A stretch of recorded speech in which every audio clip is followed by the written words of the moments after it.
नमस्कार। चलिए आज साई सिल्क कला मंदिर के लेटेस्ट क्वार्टरली परफॉर्मेंस को जरा करीब से समझते हैं। ये दक्षिण भारत के एथनिक अपैरल मार्केट का एक बहुत बड़ा नाम है और इनकी कहानी काफी दिलचस्प है। तो आज हम क्या क्या देखने वाले हैं। सबसे पहले हम कंपनी को जानेंगे, फिर एक बहुत बड़ी चुनौती को समझेंगे जिसका उन्होंने इस तिमाही में सामना किया। इसके बाद देखेंगे कि इसका उनके फाइनेंस पर क्या असर पड़ा, उनके फ्यूचर ग्रोथ का प्लान क्या है और आखिर में मैनेजमेंट से मिली कुछ खास बातों पर नजर डालेंगे। चलिए शुरू करते हैं। तो सबसे पहले ये समझते हैं कि साई सिल्क्स कला मंदिर लिमिटेड या जिसे हम शॉर्ट में SSKL कहेंगे आखिर है क्या। देखिए, SSKL सिर्फ एक ब्रांड नहीं है, ये असल में 4 अलग-अलग ब्रांड्स चलाते हैं। हर ब्रांड मार्केट के एक खास हिस्से को टारगेट करता है, मतलब प्रीमियम साड़ियों से लेकर वैल्यू फैशन तक सब कुछ। इससे वो हर तरह के कस्टमर तक पहुंच पाते हैं। वाकई एक स्मार्ट स्ट्रैटेजी है। साड़ियों और एथनिक वियर पर इनका जो फोकस है उसने इन्हें दक्षिण भारत के बड़े राज्यों में एक खास पहचान दी है। ये सिर्फ रिटेलर नहीं है, बल्कि अपने खास क्लस्टर बेस्ड मॉडल के साथ शहरों की प्राइम लोकेशंस पर अपनी मौजूदगी बनाए हुए हैं।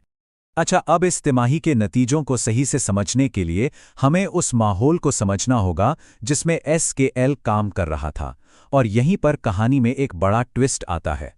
मैनेजमेंट ने खुद बताया कि डिमांड में कमी की एक बड़ी वजह थी और वो थी दशहरा त्योहार के टाइमिंग में बदलाव।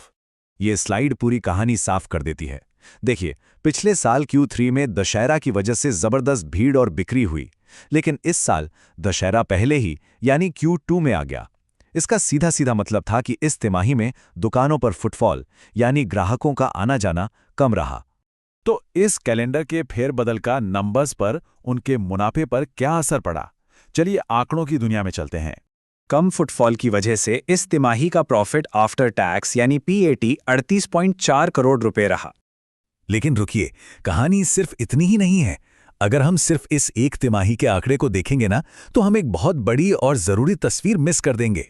असल कहानी तो तब सामने आती है जब हम इस फाइनेंशियल ईयर के पहले 9 महीनों के प्रदर्शन को एक साथ देखते हैं। तस्वीर बिल्कुल बदल जाती है। कंपनी का 9 महीने का कुल मुनाफा पिछले साल के लगभग 72 करोड़ से बढ़कर इस साल 108 करोड़ रुपए हो गया। ये एक जबरदस्त उछाल है, मतलब पूरे 50% की ग्रोथ। ये दिखाता है कि भले ही एक तिमाही थोड़ी धीमी रही हो, लेकिन कंपनी की बुनियाद काफी मजबूत है। और इससे भी जरूरी बात यह है कि वो सिर्फ ज्यादा पैसा नहीं कमा रहे थे, बल्कि हर बिक्री पर उनका मुनाफा भी बढ़ रहा था। मतलब कंपनी और ज्यादा एफिशिएंट हो रही थी, जो कि किसी भी बिजनेस के लिए एक बहुत ही पॉजिटिव साइन है। तो अब सवाल ये उठता है कि साई सिल्क इस शानदार मोमेंटम को आगे कैसे बनाए रखने वाला है। खैर, मैनेजमेंट ने इसके लिए एक बिल्कुल साफ 3 पॉइंट की स्ट्रैटेजी बताई है। उनकी ग्रोथ 3 पिलर्स पर टिकी है। पहला, नए स्टोर्स खोलना। दूसरा, जो स्टोर्स पहले से हैं उन्हीं से और ज्यादा सेल्स निकालना। और तीसरा, जो स्टोर्स अब पूरी तरह सेटल हो चुके हैं उनसे प्रोडक्टिविटी और मार्जिन बढ़ाना। चलिए अब उस बातचीत की तरफ चलते हैं जहां एनालिस्ट्स ने कंपनी के लीडरशिप से कुछ सीधे और जरूरी सवाल पूछे। एक बड़ा सवाल यह था कि कंपनी ने पूरे साल के लिए अपनी ग्रोथ की उम्मीद को 18-20% से घटाकर 15% क्यों कर दिया? क्या कोई चिंता की बात है? मैनेजमेंट का जवाब काफी सीधा और ईमानदार था। उन्होंने कहा कि Q3 के बाद वो एक रियलिस्टिक टारगेट देना चाहते थे। हालांकि उन्होंने ये भी जोड़ा कि Q4 में शादियों का सीजन है, जो सेल्स को एक अच्छा पुश दे सकता है। और ये लाइन उनकी असली स्ट्रैटेजी को सामने लाती है। मैनेजमेंट का मैसेज बिल्कुल साफ था, सेल्स ग्रोथ जरूरी है, लेकिन हमारा असली फोकस एक हेल्दी और एग्रेसिव प्रॉफिटेबिलिटी पर है। तो सबसे बड़ा टेक अवे यही है कि कंपनी सिर्फ टॉप लाइन ग्रोथ के पीछे नहीं भाग रही, बल्कि बॉटम लाइन यानी मुनाफे को प्राथमिकता दे रही है।